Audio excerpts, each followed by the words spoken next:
Hey guys, today I'm going to be discussing Harry Potter and the Sorcerer's Stone by J.K. Rowling, and I just love this book. I love this series. I feel like a lot of booktubers, and I'd say probably 98% of you guys watching my videos love Harry Potter, and I was thinking about it and I was like, why don't people talk about it? I feel like hardly anyone ever does book reviews and book discussions and stuff like that. So I actually just got finished rereading this. I've lost count, honestly, how many times I've reread it. But this time around, I put in Post-its and things of my favorite quotes and a few things I wanted to mention in this video. I was not one of the kids that grew up with Harry Potter because I was forbidden from reading the series. I actually didn't read it until I was 15 years old because my parents did not want me to, basically because it was witchcraft and stuff. And then one day I went over to my friend's house and she had this book. And I saw it and I was like, oh my gosh, can I borrow that? And she's like, yeah, sure. And I went home and I barricaded myself in my room and I sat on my bunk bed and I read through the entire thing. And I'm not 100% sure how old I was. I think I was 15 or 14 or 15 years old. And I read it in a day and I was like, oh my gosh. And I basically just confronted my parents and I was like, guys, this is not what you thought. It's so good. And then after that, my parents listened to me, and I'm glad that they actually took into account what I said, and they actually took me to Barnes & Noble and bought me the whole series in paperback. So my parents are pretty rad sometimes. So today I just, like I said, I just finished rereading this, so it's fresh in my mind. I really just wanted to discuss it. I'm sorry if you haven't read this book. It's not really the video for you because I am going to be talking about specific characters and parts of the book. To be completely honest, if you haven't read this book, you shouldn't be on YouTube anyways. You should be reading this book. So read it and come back. You won't be sorry. You're gonna love it. So anyways, today I just want to talk about some of my favorite characters and parts, and that's pretty much it. So let's get started. So I decided to list my top 4 favorite characters, and this is really going back to the first time I read it, because obviously as the series goes on, your favorite characters kind of change a little bit. But the first time I read this first book, my top 4 favorites were Harry, Hermione, Hagrid, and Dumbledore. Harry, I think that is a really easy one to say. I feel like most people when they read this book instantly really like Harry. I feel like a lot of people really just feel so sorry for him and they empathize with him, and I just feel so bad. Out of all the muggles he could have lived with, he has to live with them. They are so awful to him. The gifts they give him, what was it? It was a pair of old socks and a coat hanger. Are you kidding me? Don't even get him a gift at all then, if that's what you're going to give him. That is awful. And how he had to live under the stairs. It was just so pathetic how they treated him, and they have their stupid, spoiled, rotten little kid, and anyways, and I think a lot of us really like Harry. I mean, that's the main character, and you just learn so much about him, and you really just learn to I feel like he's a friend. And once he gets to Hogwarts, I felt like I kind of started to feel so much more happy for him. It's he's finally getting this big break, and I'm so excited for him, and I'm excited that he's learning about his parents, and he's actually getting to talk about them because the Dursleys really didn't like him bringing up his parents and stuff. I love that he gets introduced to Quidditch, and he gets introduced to these things he's actually good at, and he's, all these people actually respect him, and it's insane how he's famous, whereas back home he's a dog. And I just love reading his journey through starting it. I feel like we are starting it. We are kind of with him as if, we're being introduced to Hogwarts too, and we're looking through his eyes on some occasions, and it's really nice. My second favorite is Hermione, and I just really feel like I can relate to her a lot of the times. I love how smart she is, and she's just so studious, and I love that she reads all the time. I feel like in the beginning, Harry, Ron, and Hermione didn't start out all being friends. She's such a know-it-all that they're not immediately and they're also at that age where guys kind of stick together and girls kind of stick together, and they're just not besties right off the bat. I love how she's constantly correcting people, and she's such a know-it-all, and in Snape's classroom when Harry doesn't know the answer and she's out of her seat oh my gosh, let me answer this.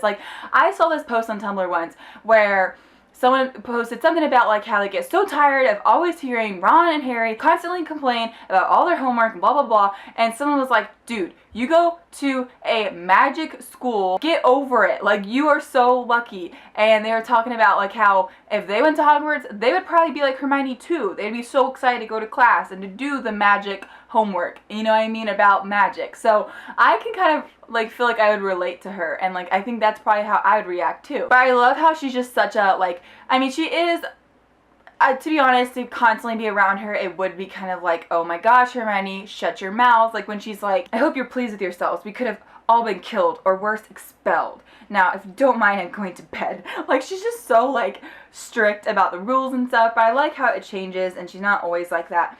But I love when they become friends and the whole scene with the troll. And then I love, it's like the last paragraph of that chapter. But from that moment on, Hermione Granger became their friend. There are some things you can't share without ending up liking each other. And knocking out a 12-foot mountain troll is one of them. I love how then from then on, they're always like together. And they do take advantage of her a little bit, like with homework and stuff, how she wouldn't let them cheat. But then they always have her check their homework. So in the end, they always get the right answers anyways. So next is Hagrid. I love how, you know, he's the one that takes Harry to the Dursleys. He's kind of the one that takes Harry away from the Dursleys. I love that he's kind of the one that like busts in and he kind of saves the day. I feel like he takes Harry away from his awful relatives. He's the one that really explains to him that he's a wizard, and he whisks him off to Diagon Alley, which, by the way, is one of my favorite parts of the book. I love Diagon Alley, and I just, maybe because I like shopping, but I just love when they talk about the shops and the things that he buys, and when he talks about his school list, I get so excited. Like, that was one of my, by the way, my favorite parts of Pottermore is when we like made our account and it gives you the school list. I'm like, yeah, I get to buy this stuff, and you get to pick out your pet, and I chose an owl, of course. And I just love how Hagrid got him like the cake, which was so nice. When he bought him Hedwig, which is so amazing, and you know, like, Hedwig is there for Harry for so long, and she's such like a big part of the book. And I love Hagrid so much. I love that he's like this big teddy bear, and he's there for Harry the whole series. And I love that he has such a soft spot for these like insanely dangerous animals, and it just makes him more like lovable. And like when he gets the dragon, like, oh my gosh, you have a dragon. I love when Hermione's like, Hagrid, you live in a wooden house. Like, she's just so logical. And he's just like, yeah, I wanted a dragon, so it'll work out. It'll work out. And the last favorite character I have is Dumbledore. I feel like he's so much more goofier in the books than he is in the movies. He's so wise, and he's such like a great like grandfather figure that he like looks out for the students, but he's so insanely wise. And I love when they first like are introduced to him and they're like, is he mad? And he has such amazing quotes throughout the series. I love when Dumbledore helps Harry, and he's like, when Harry like wakes up from after everything that happened like in the dungeons and stuff, and he's like, tokens from your friends and admirers, said Dumbledore. What happened down in the dungeons between you and Professor Quirrell is a complete secret, so naturally the whole school knows. I love that. And then I love whenever at the end of the book, like, you think Slytherin's gonna win, and I love when Dumbledore is like, there are all kinds of courage. It takes a great deal of bravery to stand up to our enemies, but just as much to stand up to our friends. I therefore award 10 points to Mr. Neville Longbottom. I was so happy with that part. Neville is such a great character, and later on in the series, he just gets better and better, and I love him. But yeah, Dumbledore is just great. Obviously, he's one of those guys I love even more later on, but even from the beginning, he's just so wise and goofy. And I like when he's talking to Harry about the mirror and like the cloak, and at the end of the book, and he just knows so much, and he can really help Harry. One thing about the end of the book, one thing I forgot is I love when Hagrid gives Harry the book of the pictures of his family. That was so sweet, and Harry couldn't even talk, because he was just like, oh my gosh, it was such an amazing gift. And Hagrid is just so thoughtful, and I just love them all. So definitely the worst characters are definitely Malfoy, Snape, and Professor Quirrell. Snape is such a jerk, and I don't even care if he had a problem. This is my thoughts after reading the first book. Remember, I don't even care if Snape had a problem with him and his dad. Like, just because you hate someone's dad doesn't mean you should like hate their kid. Like, I remember reading this book and I was like, what a jerk. Like, get over it. So what? Like, the guy isn't even living anymore. You should probably not be such a jerk to Harry. But anyways, I really remember thinking, like, the first time reading this through, that Snape was the one that was he totally seemed like the type to be like helping Voldemort. I think whenever people reread this story, it's like the first two like the first time you read it, the second time you read it, you're reading it for the story, you're trying to figure out what's going to happen, you want to find out what's happening with Voldemort and on and on. But when you reread it for like the third time and stuff and on, you're really just reading it for like the story, and just you want to be taken back to Hogwarts, and you feel like these people are almost like your friends, as goofy as that sounds, and you just are back to read more about the story, and you just want to be like with Harry and them. And it's not so much of like, obviously I wonder what's going to happen, because you know what's going to happen. So when I reread it like this time, I almost wish sometimes it didn't go by so quickly, because sometimes it would be explaining a whole day in a chapter, and then it would skip ahead months, and you're like, no, go slower, like I want to read more, I don't want it to go so fast through the school year. But later on the books do get bigger, so you have like more to read and stuff. And you know, Malfoy is such a little, oh my gosh, I hate him in this book. He is like, the first time I read this, I remember hating him like the most. Like, I hate how he treats the Weasleys, I hate how he's such a snob, and right from the beginning. I hate how like he picks on Neville all the time,